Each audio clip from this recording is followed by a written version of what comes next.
Welcome to Spotlight Advanced. I'm Bruce Gulland. And I'm Megan Nolette. Spotlight uses a special English method of broadcasting. It is easier for people to understand, no matter where in the world they live.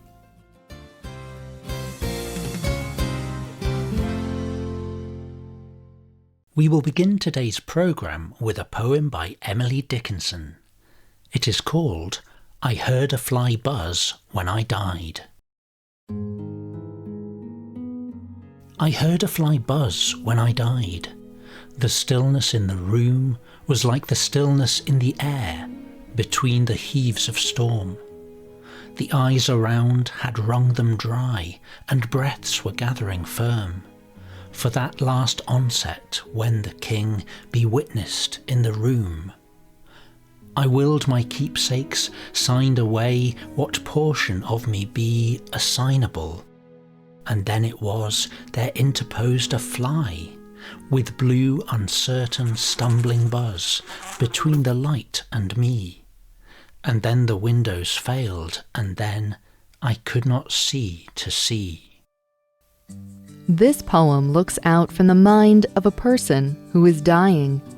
It examines their final minutes of life. Their death is not a beautiful one, but it is not ugly either. Here, Dickinson speaks about death as a normal event.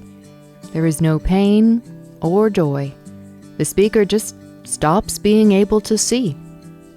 Today's spotlight is about Emily Dickinson, a woman poet who lived in Amherst, Massachusetts in the 19th century. Dickinson wrote hundreds of poems in her lifetime.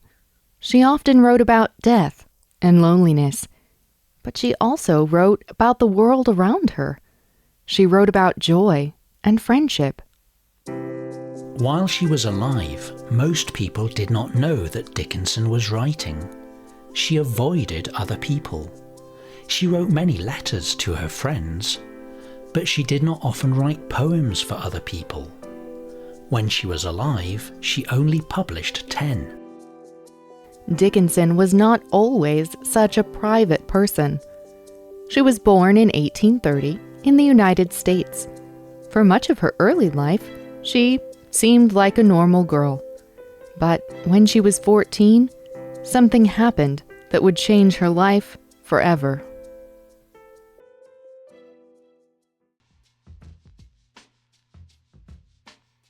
Sophia Holland was Dickinson's second cousin.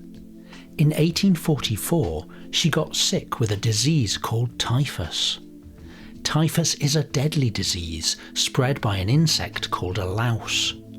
It causes a lot of pain, fever, and confusion. Typhus may cause a person to not understand what is going on around them. Today, many people recover from typhus, but in the 1800s, doctors did not know how to treat it. Holland died after getting typhus. Holland's death changed Dickinson. She became very sad. Her parents were so worried that they took her out of school. She was very young, but she spent a long time thinking about death and loss. Months later, Dickinson recovered enough to go back to school, but death seemed to follow her. In 1848, Dickinson met a man named Benjamin Franklin Newton. Newton was a great influence on Dickinson. He helped her find other writers that would shape Emily's writing, and he quickly became her closest friend. But then, only 2 years after they met, Newton died very suddenly. Again, Dickinson fell into a deep sadness. Dickinson went through a lot of loss in her life. She did not have many friends. The ones she did have, she loved deeply. When she lost them, she also mourned deeply. In 1854, she wrote to her sister-in-law named Susan Gilbert. Dickinson was very close with Gilbert, but they had been in an argument and would no longer talk. Dickinson wrote to Gilbert,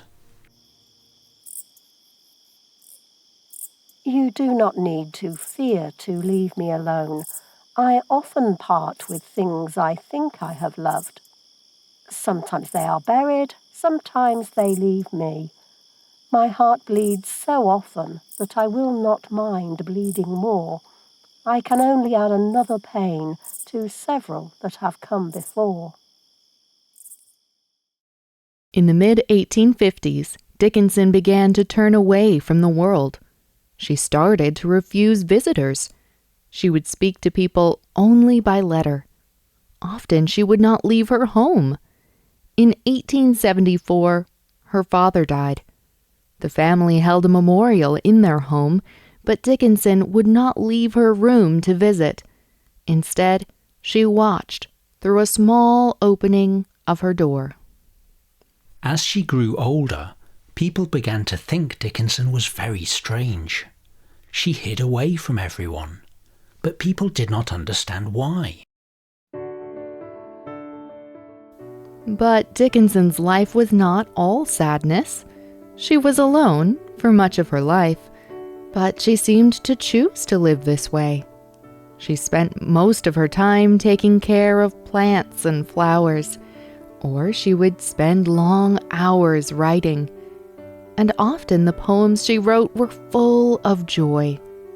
One poem that shares this joy is called "Hope is the Thing with Feathers." It reads,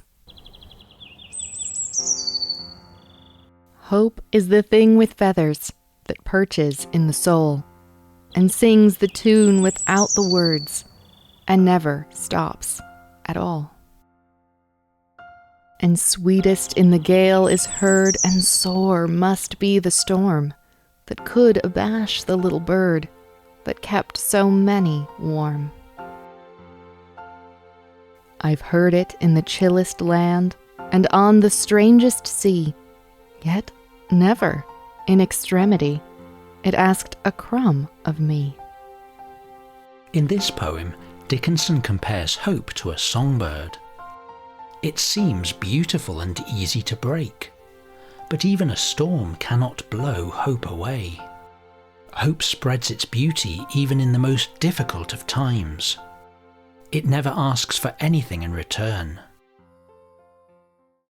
Death finally came for Emily Dickinson in 1886. She was 55 years old. When she died, very few people knew she was a writer. Even her family did not know. Lavinia Dickinson was Emily Dickinson's sister. She discovered Dickinson's poems in a locked box. Reading through these, Lavinia saw how many poems her sister had written. There were over 1,800 poems in the box. Most of these no one had ever read. In the years since, people have published all of Dickinson's poems. She is one of the most well-known poets from the United States. Dickinson did not ask for praise. She did not need it. This makes Dickinson even more special. She wrote for the love of writing. This love shines like a fire from every line. Have you ever read anything by Emily Dickinson? What did you think? What about her poems is most interesting? We hope you can join us again for the next Spotlight programme. Goodbye.